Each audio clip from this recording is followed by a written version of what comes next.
Good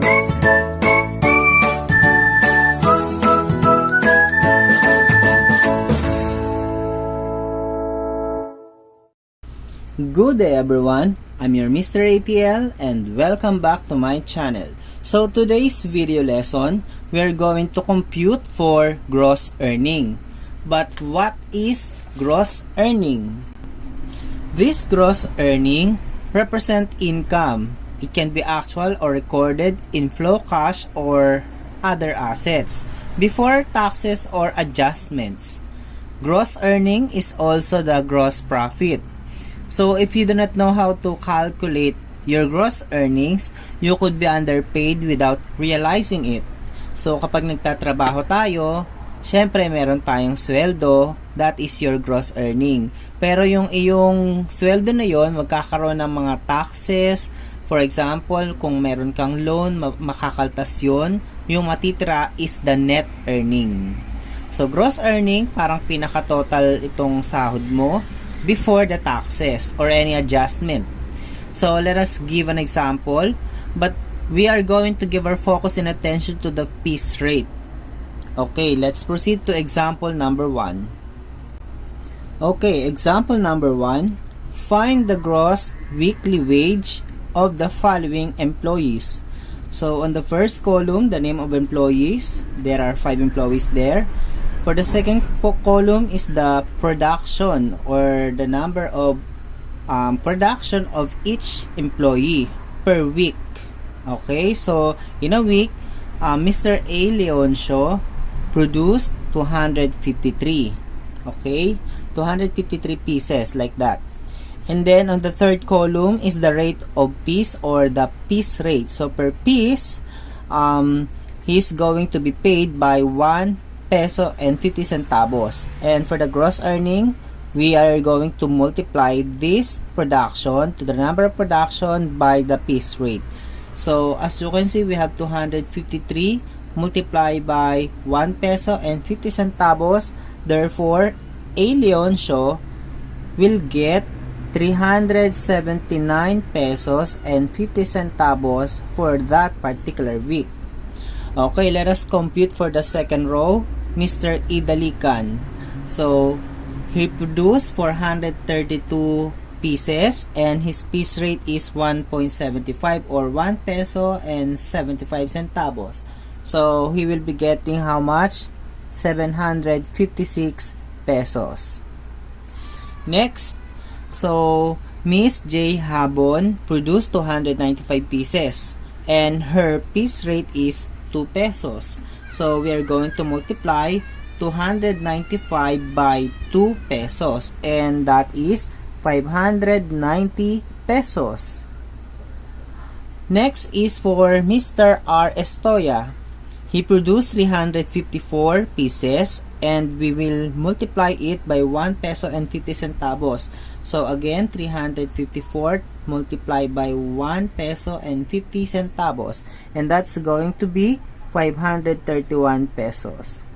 And for the last, Mr. El Evangelista produced 55 pieces and his piece rate is 25 pesos.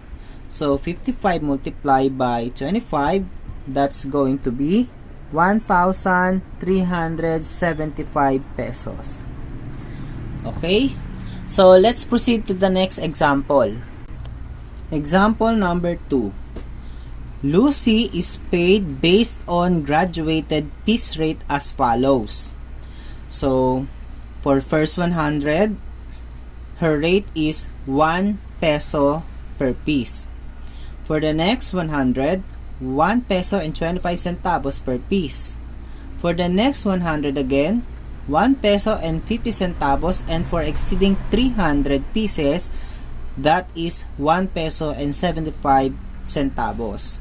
So, we are going to compute for Lucy's gross earning assuming the following theoretical productions.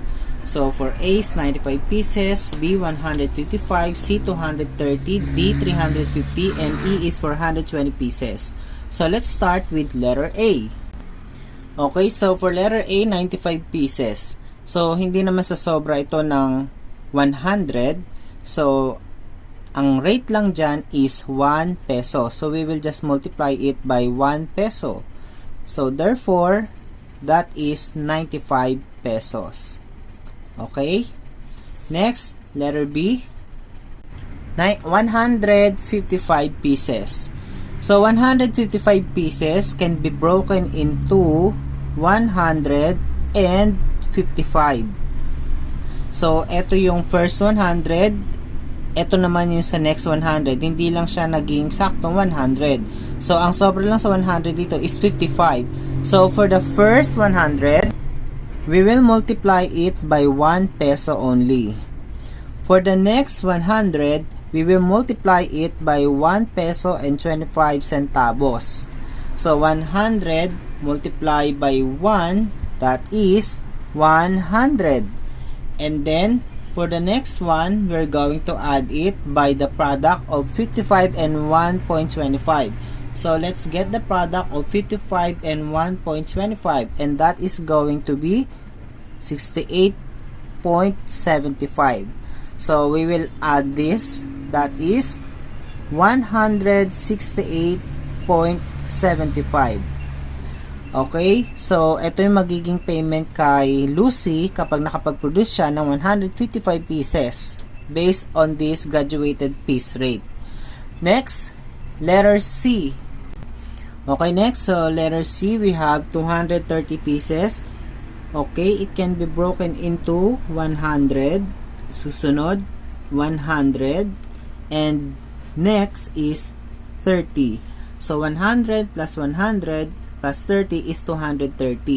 Binrake lang natin sila by 100 kasi nakalagay doon sa graduated piece rate. First 100, next 100, next 100, and exceeding 300. Okay? So, how much kapag ka first 100? 1 peso. So, multiply by 1 peso. For the next 100, multiply by 1.25. For the next 100, we will multiply by 1.50. Okay, so let's get the product first of the following. We have 100 times 1 is 100. 100 multiplied by 1.25 is 125. And the next one, we have 30 multiplied by 1.5, that is 45. Okay, we will add these three numbers. So, we have 100 plus 125 plus 45, that is 270 pesos. Okay, so, lagyan natin ng peso sign dito sa dulo because it signifies money, Philippine money. Next, let us have letter D, in which Lucy produced 350 pieces. So, for letter D, that is 350 pieces. Okay, so paano natin i-break? According to this graduated piece rate. So, kaya ng 100, kaya pa ng next 100, kaya pa ng pangatlong 100, so 300 na yan. Kaya pa ng isa pa, pero 50 na lang dahil hindi naaabutin yun. Okay? So, for the first 100, multiply by 1. For the second, for the next 100 is 1.25. For the next 100 is 1.5. And exceeding 300, multiply by 1.75. Okay, so let us just get the products of this. This is 100. This is 125. 100 times 1.5 is 150. And we have 50 multiplied by 1.75. That is 87.5. So, 87.5. And then we will add 100 by 125 by 150 and by 87.5. So, this is 225 plus 150, that is 375 plus 87.5, that is 462 pesos and 50 centavos. Okay? So, next, letter E. So for letter E, that is 420 pieces. So of course, mas malaki to doon sa 350. So paano natin to i-break? So first 100, next 100, 200 na yan. So next 100 ulit, 300 na, and excess ng 300 doon sa 420 is 120 pieces. Hindi na siya naging 100 dahil according doon sa ating graduated piece rate, pag nag-exceed na ng 300, lahat yon kahit 500 pa yan, that is 1.75 na per piece. So let us now multiply by 1. This is by 1.25. For the next 100, this is 1.50, and then 1.75. Okay, so let us multiply first. This is 100, 125, 150, and we have 120 multiplied by 1.75, that is 210. Okay, so we can now add these four numbers. What are these? So in here, that is 225 plus 150, that is 375. Then plus 210, that is how many? 585 pesos. Okay? Example number 3. Eric is employed to repack and seal peppercorn. He is paid on the following differential pay plan schedule. So these are the quantity and the daily rate per 100 packs. So if it is less than 100, 50 pesos. If it is between or from 101 to 149, it's 60 pesos. From 150 to 109, 75 pesos, and 200 or more is 100 pesos. Okay, so for the past week, he was able to repack and seal the following quantities: Monday 102, Tuesday 95, Wednesday 130, Thursday 203, and Friday is 120. Like this.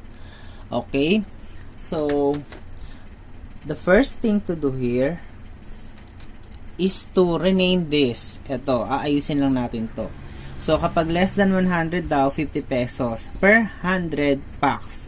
So kapag naka-100 ka per pack kasi is 100, no? So meaning to say, for every pack is 50 over 100, and this is 0.50 or 0.5. So kung per 100 is 60 pesos, para makuha mo per piece, i-divide mo 60 divided by 100, and this is 0.6. Okay, so again, 75 pesos per 100. Hanapin natin per piece, 75 over 100. In decimal, that is 0.75.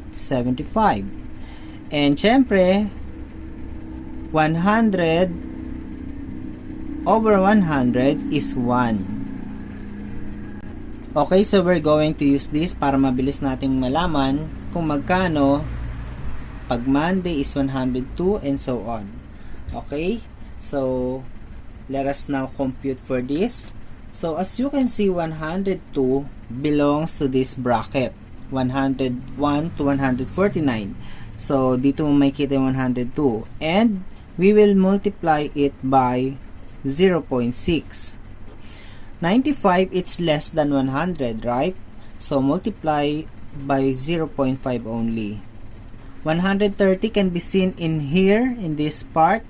So again, multiply by 0.6. 203, it's on this part, 200 or more. So we'll multiply it by 1. And then 120 can be seen in this bracket, in this group. So that is 0.6. Okay, so now we are going to multiply these numbers. So let us start with the first one. We have 102 multiplied by 6/10 or 0.6, and that is 61.2. The next one, we have 95 multiplied by 0.5. that is 47.5. Next, we have 130 multiplied by 0.6. We will get 78. This is 203. And then we have 120 multiplied by 0.6, that is 72. Okay, so let us add 61.2, then 47.5 plus 78 plus 203 plus 72. So we will get 461.7. Okay, so this is his total wage for the week from Monday to Friday with this particular production. Okay, so that is how you're going to get the gross earning of an employee if it is on piece rate basis. Okay, so that's all for today. I hope you enjoy learning about this gross earning, particularly about the piece rate. So before I end up my video, I would like to give my special thanks to Mr. Elton Dalikan, and I hope you learned something. Goodbye!